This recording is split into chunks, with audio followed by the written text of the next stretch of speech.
סיכוי שאתם לא אוהבים מאצ'ה, פשוט עד היום לא טעמתם את הגרסה הזו. קציף חלב, אם יש לכם כזה זה גם טוב. חלב, נשפוך. יואו, הגעתי בול הקו. תמצית וניל, אל תשאלו אותי למה זה בגודל של הראש שלי, התשובה היא ארצות הברית. ממש קצת ברמה ששמתי את זה בפקק כדי שלא יצא לי בטעות הרבה.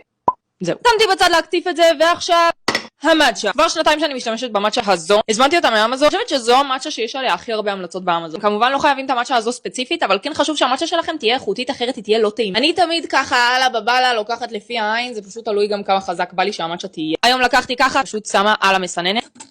שמה מים חמים שחיממתי ב-160 מעלות פרנייט. שלום צ'אט, כמה זה 160 מעלות פרנייט בצלזיוס? פשוט האמריקאים חייבים להתחכם. ולשלב המרגש, תעשו מהלב. ולסוד הסודות אני מוסיפה למאצ'ה כפית מייפל, אבל משהו טוב כזה, מייפל טהור. חלק מאוד חשוב, כוס יפה. אני לא יודעת למה כשאני שותה משהו בכוס יפה זה טעים לי יותר.